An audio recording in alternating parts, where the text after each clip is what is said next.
Guppy കുഞ്ഞുങ്ങളെ വേഗത്തിൽ വളരാൻ നമുക്ക് എന്തൊക്കെ കാര്യങ്ങൾ ചെയ്തു കൊടുക്കാൻ പറ്റും? ഇപ്പോൾ നമ്മൾ കാണുന്നത് നമ്മുടെ ഒരു ഗപ്പി ടാങ്കാണ്.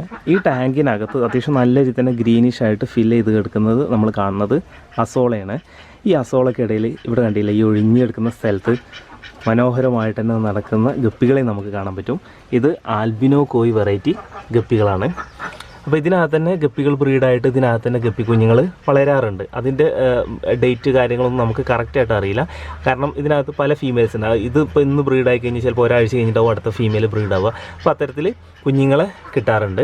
അപ്പോൾ ഈ കുഞ്ഞുങ്ങളെ സെപ്പറേറ്റ് ആയിട്ട് തന്നെ നമ്മളിതാ ഈ ചെറിയ ചെറിയ പാത്രങ്ങളിലേക്ക് മാറ്റി കൊടുക്കാറുണ്ട്. ഇതിനകത്ത് പിന്നെ വലിയ ടാങ്കിലേക്കും മാറ്റാറുണ്ട്. അപ്പോൾ നമ്മുടെ ഫാമിൽ തന്നെ ഒരു ടാങ്കിൽ ഒരു പേരിനെ മാത്രം സെപ്പറേറ്റ് നമ്മൾ മാറ്റിയിട്ടുണ്ടായിരുന്നു. അപ്പോൾ അതിൽ നിന്ന് ഇറങ്ങിയ കുഞ്ഞുങ്ങൾ ഏകദേശം ഒരു മാസത്തിനുള്ളിൽ തന്നെ അത്യാവശ്യം നല്ല രീതിയിൽ വളർച്ച കിട്ടിയിട്ടുണ്ട് കേട്ടോ. അതാണ് നമ്മൾ നോക്കാൻ പോകുന്നത്. ഇതിനകത്തും കുഞ്ഞുങ്ങളിങ്ങനെ നടക്കുന്നുണ്ട്. ഇനി കുഞ്ഞുങ്ങളൊക്കെ നമുക്ക് സെപ്പറേറ്റ് ആയിട്ട് തന്നെ മാറ്റി കൊടുക്കാം. ഈ കുഞ്ഞിനെ ഇതെങ്ങനെ കളക്ട് ചെയ്തിട്ട് തൊട്ടുപുറത്തെ ടാങ്കിലേക്ക് നമ്മൾ മാറ്റി കൊടുത്ത്, ഇതേപോലെ തന്നെ ഈ ടാങ്കിനകത്തും ആൽബിനോക്കോയുടെ കുഞ്ഞുങ്ങളുണ്ട്. ഇനി നമ്മൾ ഇവിടെയാണ് നമ്മൾ ആ ഒരു പെയർ ഗപ്പിനെ മാറ്റിയിട്ടുള്ളത്. ഒരിക്കൽ നമ്മൾ മൊയ്നാക്കൾച്ചർ ചെയ്തിരുന്ന ഒരു ടാങ്കായിരുന്നത്. ഇതിനകത്ത് പിന്നീട് കൂത്താടി നല്ല രീതിയിൽ ഫോം ചെയ്ത സമയത്ത് നമ്മൾ ആ കൂത്താടി ഒഴിവാക്കാനും വേണ്ടിയിട്ട് ഒരു പെയർ ഗപ്പിനെ ഇതിലേക്ക് ഇറക്കി വിട്ട് കൊടുത്തിട്ടുണ്ടായിരുന്നു. അതിനുശേഷം ആ ഗപ്പി ബ്രീഡായിട്ട് അത്യാവശ്യം തെറ്റില്ലാത്ത രീതിയിൽ കുഞ്ഞുങ്ങളെയും കിട്ടിയിട്ടുണ്ടായിരുന്നു. ഇപ്പോൾ അതിനകത്തുള്ള നമ്മുടെ ഫീമെയിൽ ഗപ്പി മാഷാ അല്ലാ കാണാൻ നല്ല ഭംഗി തന്നെ ഉണ്ട് കേട്ടോ. നമുക്കറിയാം ഗപ്പീസിൽ പൊതുവെ ഫീമെയിൽ ഗപ്പീസിന് അധികം ഭംഗി ഉണ്ടാവില്ല, മെയിൽ ഗപ്പീസിനായിരിക്കും ഭംഗി. ഇത് നമ്മുടെ ആൽബിനോ കോയി വെറൈറ്റി ബ്രീഡിങ്ങിന് ഏകദേശം ആയിക്കൊണ്ടിരിക്കുന്നുണ്ട്. നമുക്കറിയാം ഒരു ഗപ്പി ഒരു ബ്രീഡിങ് കഴിഞ്ഞ് കഴിഞ്ഞാൽ അടുത്ത ബ്രീഡിങ്ങിന് ആവലെ ഏകദേശം ഒരു 22 ദിവസം കഴിഞ്ഞാൽ പിന്നെ അതിൽ നിന്ന് അടുത്ത ബാച്ച് കുഞ്ഞുങ്ങളെ കിട്ടി തുടങ്ങുന്ന ഒരു സാഹചര്യം ഉണ്ടാവും. 22 ദിവസം കഴിഞ്ഞാൽ ചിലപ്പോൾ അത് 23, 25, 30 ദിവസം വരെയൊക്കെ പോകാറുണ്ട്. അപ്പോൾ ഇതിനകത്തുനിന്ന് ഇപ്പോൾ നമുക്ക് കിട്ടിയിട്ടുള്ള ഗപ്പി കുഞ്ഞുങ്ങളുണ്ടല്ലോ, ഒരു ബാച്ച് ഗപ്പി കുഞ്ഞുങ്ങൾ, ഇത് ബ്രീഡായി കഴിഞ്ഞ ശേഷം അടുത്ത ബ്രീഡിങ്ങിന് നമ്മുടെ ഈ ഫീമെയിൽ ഗപ്പി ബ്രീഡിങ്ങിനാവുന്നേ ഉള്ളൂ. അപ്പോൾ ഇതിന് ഏകദേശം ഒരു 20 ദിവസം അല്ലെങ്കിൽ ഒരു 30 ദിവസത്തിന് താഴെ പ്രായമായിട്ടുണ്ടാവുള്ളൂ. ഈ ഗപ്പി കുഞ്ഞുങ്ങൾ തന്നെ നമുക്ക് നോക്കുമ്പോൾ തന്നെ അറിയാൻ പറ്റും ഇതിൻ്റെ വളർച്ച. 30 ദിവസത്തിനുള്ളിൽ തന്നെ അത്യാവശ്യം കുഴപ്പമില്ലാത്ത റേഞ്ചിലുള്ള ഒരു വളർച്ച നമ്മുടെ ഈ ഗപ്പി കുഞ്ഞുങ്ങൾക്ക് കാണുന്നുണ്ട്. ചിലതിനൊക്കെ അത്യാവശ്യം നല്ല രീതിയിൽ തന്നെ ക്യാപ്പൊക്കെ ഇപ്പോൾ തന്നെ ഇറങ്ങി വരുന്നുണ്ട് കേട്ടോ. ആ റെഡിഷ് കളറൊക്കെ നല്ല രീതിയിൽ തന്നെ ഇപ്പോൾ തന്നെ നമുക്ക് ഈ ഗപ്പി കുഞ്ഞിലൊക്കെ കാണാൻ പറ്റും. എല്ലാ ഗപ്പി കുഞ്ഞുങ്ങളും അത്യാവശ്യം നല്ല രീതിയിൽ തന്നെ വളർച്ച കാണിക്കുന്നുണ്ട്. അപ്പോൾ ഇതിൽ നിന്ന് നമുക്ക് മനസ്സിലാക്കാൻ പറ്റുന്നത് ലൈഫ് ഫീഡ് സെറ്റായിട്ടുള്ള ഒരു ടാങ്കിലേക്ക് നമ്മൾ ഗപ്പി കുഞ്ഞുങ്ങളെ ഇറക്കി വിട്ട് കൊടുത്തു കഴിഞ്ഞിട്ടുണ്ടെങ്കിൽ നല്ല രീതിയിൽ വളർച്ച കിട്ടാനുള്ള സാധ്യത കൂടുതലാണ്. അതുകൊണ്ട് തന്നെ ഒട്ടുമിക്ക സുഹൃത്തുക്കളും ചെയ്യാറുള്ള കാര്യം എന്ന് വെച്ചിട്ടുണ്ടെങ്കിൽ നമ്മുടെ ഉണങ്ങിയ വാഴയില, അതുപോലെ തന്നെ ഉണങ്ങിയ ഇലകളൊക്കെ ഇട്ട് കൊടുത്തിട്ട് ഇൻഫസൂറിയ സെറ്റാക്കും. ആദ്യം വൈക്കോലൊക്കെ ഇട്ട് കൊടുത്ത് ഇൻഫസൂറിയ സെറ്റാക്കും. ചിലർ അതിനകത്തേക്ക് മൊയിനെ കൂടി ആഡ് ചെയ്തിട്ട് നല്ല രീതിയിൽ ലൈഫ് ഫീഡ് സെറ്റായ ടാങ്കിനകത്ത് വന്നെങ്കിൽ ഗപ്പിനെ കൊടുന്ന് ഇറക്കിയിട്ട് ബ്രീഡ് ചെയ്യിപ്പിക്കും. അല്ലാണ്ടെങ്കിൽ പുറത്തുനിന്ന് നമ്മൾ നേരത്തെ കണ്ട പോലെ തന്നെ ബ്രീഡായി കിട്ടുന്ന കുഞ്ഞുങ്ങളെ സെപ്പറേറ്റ് കളക്ട് ചെയ്തിട്ട് ഇതിനകത്തേക്ക് കൊടുന്നിറക്കും. അപ്പോൾ ഗപ്പി കുഞ്ഞുങ്ങൾക്ക് നല്ല രീതിയിൽ വളർച്ച കിട്ടാനുള്ള സാധ്യത കൂടുതലാണ്. ഒന്ന് ഈ ഒരു മെത്തേഡ് ചെയ്യാം. പക്ഷേ ഇങ്ങനെ ചെയ്യുന്ന സമയത്ത് ശ്രദ്ധിക്കേണ്ട കാര്യം വെച്ചിട്ടുണ്ടെങ്കിൽ ചില സമയത്ത് ചില ഫീമെയിൽ ഗപ്പീസൊക്കെ എന്താ വെച്ചിട്ടുണ്ടെങ്കിൽ അവരുടെ കുഞ്ഞുങ്ങളെ അവർ ബ്രീഡിങ് സമയത്ത് തന്നെ കഴിക്കാനുള്ള ചാൻസ് ഉണ്ട്. അപ്പോൾ നമുക്ക് ഒരുപാട് കുഞ്ഞുങ്ങളെ നഷ്ടപ്പെടാനുള്ള ചാൻസ് ഉണ്ടാവാറുണ്ട്. അപ്പോൾ ആ സമയത്ത് ഒന്നെങ്കിൽ നമ്മൾ ബ്രീഡിങ് കേജ് കാര്യങ്ങളൊക്കെ വെച്ച് കൊടുക്കണം. അപ്പോൾ ലൈഫ് ഫീഡ് സെറ്റായിട്ടുള്ള ടാങ്കിനകത്തേക്ക് നമ്മൾ ഗപ്പി കുഞ്ഞുങ്ങളെ ഇറക്കിയിട്ടുണ്ടെങ്കിൽ അതിനകത്ത് ഗപ്പികൾ ബ്രീഡായി കഴിഞ്ഞിട്ടുണ്ടെങ്കിൽ കുഞ്ഞുങ്ങൾക്ക് നല്ല രീതിയിൽ വളർച്ച കിട്ടുമെന്നാണ് നമുക്ക് മനസ്സിലാക്കാൻ പറ്റുന്നത്. ഇവിടെ നമ്മൾ ഒരു ടാങ്കിനകത്ത് കുറച്ച് ഗപ്പി കുഞ്ഞുങ്ങൾ അതേമാതിരി സെപ്പറേറ്റ് ആയിട്ട് മാറ്റിയിട്ടുണ്ട്. ഇതിനകത്ത് നമ്മൾ നമുക്കിപ്പോൾ പാടത്തുനിന്ന് കുറച്ച് മൊയിനെ പോലെ ലൈഫ് ഫീഡ് കിട്ടുന്നുണ്ട്. ആ ലൈഫ് ഫീഡ് നമ്മൾ ഇതിനകത്ത് ഒഴിച്ചു കൊടുക്കുന്നുണ്ട്. ഇതിപ്പോൾ ഈ കുഞ്ഞുങ്ങളൊന്ന് ഇറക്കി വിട്ടിട്ട് അധികമായിട്ടുള്ള കുറച്ച് ദിവസങ്ങളായിട്ടുള്ളൂ. ആ ഇറക്കി വിട്ട് കൊടുത്ത് തന്നെ കുറച്ച് സൈസ് കയറിയ കുഞ്ഞുങ്ങളുണ്ടായിരുന്നു കേട്ടോ. അതാണ് ഈ നടക്കുന്ന ഒരു 3-4 കുറച്ച് വലുത് കാണിക്കുന്നത്. പിന്നെ നമ്മൾ ബ്രീഡിങ്ങിന് ഗപ്പികൾ ഇടുന്ന സമയത്ത് കൂടുതൽ കുഞ്ഞുങ്ങളെ കിട്ടണമെന്നുണ്ടെങ്കിൽ മുമ്പൊക്കെ നമ്മൾ നിങ്ങളുമായിട്ട് ഷെയർ ചെയ്തിട്ടുള്ളതാണ്. ഇതുപോലെ ബ്രീഡിങ് കേജിനകത്ത് നമ്മൾ ഗപ്പീസിനെ ഇടുക എന്നുണ്ടെങ്കിൽ കുഞ്ഞുങ്ങളെ കിട്ടുന്ന കുഞ്ഞുങ്ങളൊന്നും നമുക്ക് നഷ്ടപ്പെടാനുള്ള ചാൻസ് ഇല്ല.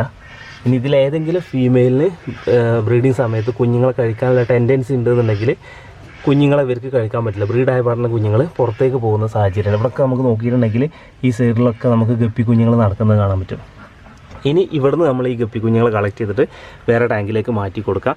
അല്ലാണ്ടെങ്കിൽ മുമ്പ് സൂചിപ്പിച്ച പോലെ തന്നെ ഈ ബ്രീഡിംഗ് കേജ് സെറ്റാക്കിയിട്ട് ഫീമെയിൽ ഗപ്പീസിനെ മാറ്റുന്നതിന് മുമ്പായിട്ട് തന്നെ നമുക്ക് ഇവിടെ എന്ത് ചെയ്യാം, ലൈഫ് ഫീഡ് കാര്യങ്ങൾ സെറ്റാക്കാനുള്ള ഉണങ്ങിയ ഇലകളും കാര്യങ്ങളിട്ട് തന്നെങ്കിൽ അങ്ങനെ ചെയ്യുക. അല്ലാണ്ട് മൊയിന ഉണ്ടെന്നുണ്ടെങ്കിൽ മൊയിന കാര്യങ്ങളൊക്കെ നമ്മൾ എന്ത് ചെയ്യുക, ആ കാര്യങ്ങൾ ടാങ്കിൽ സെറ്റാക്കി കൊടുത്താൽ മതി. പിന്നെ കുഞ്ഞുങ്ങളെ ഇറക്കി വിട്ട് കഴിഞ്ഞിട്ടുണ്ടെങ്കിൽ അവർക്ക് ലൈഫ് ഫീഡ് കാര്യങ്ങളൊക്കെ അത്യാവശ്യം നല്ല രീതിയിൽ തന്നെ ഫീഡായിട്ട് കിട്ടുന്നുണ്ടെന്നുണ്ടെങ്കിൽ നമുക്ക് പേടിയില്ല. അവരുടെ വളർച്ചയെ പിന്നെ വലിയ ബുദ്ധിമുട്ടില്ലാതെ തന്നെ വളർച്ച നല്ല രീതിയിൽ തന്നെ നമുക്ക് കയറി കിട്ടിക്കോളും. ടെക്സിഡോ ബലൂൺ കോയ് വെറൈറ്റി ഫീമെയിൽ ഗപ്പീസാണ് ഈ ഒരു ബ്രീഡിംഗ് കേജിനകത്ത് നമ്മൾ ഇട്ടിട്ടുള്ളത്. ഇതിനകത്ത് ഇപ്പോൾ ബ്രീഡായിട്ട് അത്യാവശ്യം കുഞ്ഞുങ്ങളും കാര്യങ്ങളും നമുക്ക് കാണാൻ പറ്റും. ഇതിനകത്ത് നമ്മൾ കുഞ്ഞുങ്ങളെ തൊട്ടടുത്ത ടാങ്കുകളിലേക്കൊക്കെ മാറ്റി കൊടുക്കാറാണ്. ഇതിനകത്ത് ബ്രീഡിങ് കഴിഞ്ഞാൽ പിന്നെ നമ്മൾ ഈ ഫീമെയിൽ ഗപ്പീനെ ബ്രീഡിങ് കഴിഞ്ഞാൽ ഇതിനകത്ത് ഇടരുത്. ഇതിൻ്റെ മെയിലിൻ്റെ കൂട്ടത്തിലേക്ക് തന്നെ ഇതിനെ മാറ്റി കൊടുക്കണം. ഈ ഒരു ഫീമെയിൽ ഗപ്പി ബ്രീഡിങ് കഴിഞ്ഞതാണ്. ബ്രീഡിങ് കഴിഞ്ഞ ഉടനെ തന്നെ മാറ്റണമെന്നില്ല. ഇപ്പോൾ 2-3 ദിവസമൊക്കെ കഴിഞ്ഞതിന് ശേഷം അതിൻ്റെ മെയിൽ ഗപ്പീൻ്റെ കൂട്ടത്തിലേക്ക് മാറ്റി കൊടുത്താൽ മതി. ആൽബിനോ ഫുൾ റെഡ് വെറൈറ്റി ഗപ്പീസിൻ്റെ കുഞ്ഞുങ്ങളാണ് ഇവിടെ നമുക്ക് കാണാൻ കഴിയുക. ഇവിടെ ബ്രീഡിംഗ് കേജിനകത്ത് ആൽബിനോ ഫുൾ റെഡ് വെറൈറ്റിയുടെ ഫീമെയിൽ ഗപ്പീസും ഉണ്ട്. തൊട്ടുപുറത്തെ ടാങ്കിൽ തന്നെ മെയിൽ ഗപ്പിയും ഫീമെയിൽ ഗപ്പിയും എല്ലാം കൂടി ഒരുമിച്ച് കിടക്കുന്ന ആൽബിനോ ഫുൾ റെഡ് വെറൈറ്റി ഗപ്പിനെ നമുക്ക് കാണാൻ പറ്റും. ഇതിനകത്തുനിന്ന് ബ്രീഡിങ്ങിനാവുന്ന സൈസാവുന്ന ഫീമെയിൽ ഗപ്പിനെ സെപ്പറേറ്റ് നമ്മൾ മാറ്റിയിട്ട് കൊടുക്കാറാണ്. അപ്പോൾ ഇതിനകത്ത് ഇപ്പോൾ ബ്രീഡായിട്ട് കുഞ്ഞുങ്ങളൊക്കെ ഇറങ്ങിയിട്ടുണ്ട്. ഇനി ഇതിനകത്തുനിന്ന് ബ്രീഡായ ഫീമെയിൽ ഗപ്പിനെ നമ്മൾ സെപ്പറേറ്റ് ഇതിലേക്ക് തന്നെ തിരിച്ചിറക്കി കൊടുത്തിട്ട് ഇതിൽ നിന്ന് ബ്രീഡിങ്ങിനുള്ള ഫീമെയിൽ ഗപ്പിനെ നമുക്ക് ഇതിലേക്ക് മാറ്റാം. അങ്ങനെ ഏകദേശം ഇതിപ്പോൾ ഒരു ഫ്രിഡ്ജ് ബോക്സ് അല്ല, ഇതിനകത്തൊരു 3 ബാച്ച് കുഞ്ഞുങ്ങളൊക്കെ ഇറങ്ങിക്കഴിഞ്ഞിട്ടുണ്ടെങ്കിൽ നമുക്ക് ഈ ബ്രീഡിംഗ് കേജ് ഇതിനകത്ത് നേരെ പൊക്കിയിട്ട് തൊട്ടപ്പുറത്ത് ഒരു ടാങ്ക് സെറ്റാക്കിയിട്ട് ഇപ്പോൾ ഇതിനകത്ത് കുഞ്ഞുങ്ങളില്ല, ഇതിനകത്തുള്ള ബാച്ച് കംപ്ലീറ്റ് കഴിഞ്ഞതാണ്. അപ്പോൾ ഈ ബ്രീഡിംഗ് കേജ് ഇങ്ങോട്ട് മാറ്റിയിട്ട് നമുക്ക് ബ്രീഡിങ്ങിനുള്ള ഫീമെയിൽസിനെ സെപ്പറേറ്റ് ഇതിലേക്ക് മാറ്റി കൊടുക്കുകയും ചെയ്യാം. അതുപോലെ തന്നെ ഇവിടെ നമുക്ക് ആൽബിനോ ഫുൾ റെഡ് വെറൈറ്റി ഗപ്പീസിനെ കാണാൻ പറ്റും. ഇവിടെയുണ്ട്. ഇപ്പോൾ നമ്മൾ തീറ്റ കൊടുക്കാൻ വന്നതാണ് വെച്ചിട്ട് കൂട്ടത്തോടെ വന്നിട്ട് അതാണ് ഇങ്ങനെ ഈ അടുത്ത് തന്നെ വന്ന് നിൽക്കുന്നത് കേട്ടോ. അപ്പോൾ ഇതിനകത്തൊക്കെ ബ്രീഡിങ്ങിനാവുന്ന ഫീമെയിലിനെ നോക്കിയിട്ട് നമുക്ക് കേജിലേക്ക് മാറ്റി കൊടുക്കുക. അതുവഴി നമുക്ക് എന്ത് ചെയ്യുക, കൂടുതൽ കുഞ്ഞുങ്ങളെ കിട്ടും. പിന്നെ ആ കുഞ്ഞുങ്ങളെ ഇതിനകത്ത് തന്നെ വളരാൻ വിട്ടിട്ട് നമുക്ക് വേണമെന്നുണ്ടെങ്കിൽ കേജ് കൊടുക്കുക പേരൻസിനെ സെപ്പറേറ്റ് മാറ്റി കൊടുക്കുകയും ചെയ്യാം. അല്ലാണ്ടെങ്കിൽ കുഞ്ഞുങ്ങളെ നമ്മൾ കളക്ട് ചെയ്തിട്ട് വേറെ ടാങ്കിലേക്ക് മാറ്റി കൊടുക്കുകയും ചെയ്യാം. Chilli mosaic Dumbo ear variety guppy. അപ്പോൾ നമ്മൾ ഓരോ വെറൈറ്റി ഗപ്പി ചെയ്യുന്ന സമയത്തും അതിൽ ബ്രീഡായിട്ട് കുഞ്ഞുങ്ങളെ ഇറങ്ങുന്ന സമയത്ത് ആ കുഞ്ഞുങ്ങളെ വളരാൻ അത്യാവശ്യം സ്പേസ് ഉള്ള ടാങ്കിലേക്ക് മാറ്റി കൊടുക്കുകയാണെങ്കിൽ വളർച്ച നല്ല രീതിയിൽ കിട്ടാനുള്ള ചാൻസ് ഉണ്ട്. ആ ടാങ്കിലേക്ക് തന്നെ ലൈഫ് ഫീഡും കൂടി കാര്യങ്ങൾ നമ്മൾ നേരത്തെ സെറ്റ് ആക്കുകയാണെങ്കിൽ അതൊന്നും കൂടി ബെറ്റർ ആയിട്ടുള്ള ഒരു ഓപ്ഷൻ ആയിരിക്കും.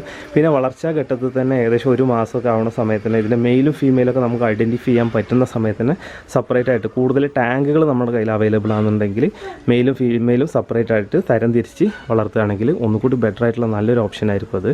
അപ്പോൾ എല്ലാവർക്കും ചിലപ്പോൾ ടാങ്കിൻ്റെ സ്പേസ് ചിലപ്പോൾ ഉണ്ടാവണമെന്നില്ല, പരിമിതി ഉണ്ടായിരിക്കും. അപ്പോൾ പലരും മെയിലും ഫീമെയിലൊക്കെ ഒരുമിച്ച് തന്നെ ആയിരിക്കും ഇട്ട് ചെയ്യുന്നുണ്ടായിരിക്കുക. സെപ്പറേറ്റ് ആയിട്ട് മാറ്റി ചെയ്യുകയാണെങ്കിൽ ഒന്നുകൂടി ബെറ്റർ ആയിട്ടുള്ളൊരു ഓപ്ഷൻ ആയിരിക്കും അത്. അപ്പോൾ നമ്മുടെ ഫാമിൽ നമ്മളിങ്ങനെയാണ് ഗപ്പി കുഞ്ഞുങ്ങളൊക്കെ ഗ്രോ ചെയ്തെടുക്കണേ. ഒന്നെങ്കിൽ ബ്രീഡിംഗ് കേജ് വെച്ച ടാങ്കിൽ നിന്ന് ഇറങ്ങുന്ന കുഞ്ഞുങ്ങൾ അതിൽ വളരാൻ വിട്ടിട്ട് കേജ് കൊടുക്കുക, ഫീമെയിൽ ഗപ്പിനെ വേറെ ടാങ്കിലേക്ക് മാറ്റും. അല്ലാന്നുണ്ടെങ്കിൽ തിരിച്ച് എന്ത് ചെയ്യും, നേരെ ഓപ്പോസിറ്റായിട്ട് ആ ടാങ്കിൽ തന്നെ നിർത്തിയിട്ട് കുഞ്ഞുങ്ങളെ സെപ്പറേറ്റ് വേറെ ടാങ്കിലേക്ക് മാറ്റും. പിന്നെ ടാങ്കുകളുടെ സ്പേസ് കൂടുതലുണ്ടെന്നുണ്ടെങ്കിൽ മെയിലും ഫീമെയിലും സെപ്പറേറ്റ് ആയിട്ട് മാറ്റിടാൻ ശ്രമിക്കാറുണ്ട്. അപ്പോൾ ഇങ്ങനെയാണ് നമ്മുടെ ഫാമിൽ നമ്മൾ ഗപ്പി കുഞ്ഞുങ്ങളെ കാര്യങ്ങളൊക്കെ വളർത്തിയെടുക്കുന്നതൊക്കെ.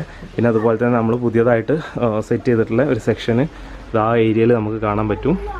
നമുക്ക് അടുത്ത ദിവസങ്ങളിലൊക്കെ അവിടുത്തെ അപ്ഡേഷനും കാര്യങ്ങളൊക്കെ നിങ്ങളുമായിട്ട് നമ്മൾ ഷെയർ ചെയ്യുന്നുണ്ട് കേട്ടോ. ഈ ഏരിയയിൽ കുറച്ച് ടാങ്കുകളും അതുപോലെ തന്നെ കുറച്ച് ഗപ്പി കുഞ്ഞുങ്ങളൊക്കെ നമ്മൾ വളരാനും വേണ്ടിയിട്ട് ഈ ടാങ്കുകളിലേക്കൊക്കെ മാറ്റിയിട്ട് കൊടുത്തിട്ടുണ്ടായിരുന്നു. അപ്പോൾ ഇൻഷാ അല്ലാഹ് നമ്മുടെ ഫാമിൽ നിന്നുള്ള കൂടുതൽ കാഴ്ചകളും വിശേഷങ്ങളൊക്കെ വരും ദിവസങ്ങളിൽ നിങ്ങളുമായിട്ട് നമ്മൾ ഷെയർ ചെയ്യാൻ ശ്രമിക്കുന്നുണ്ട്.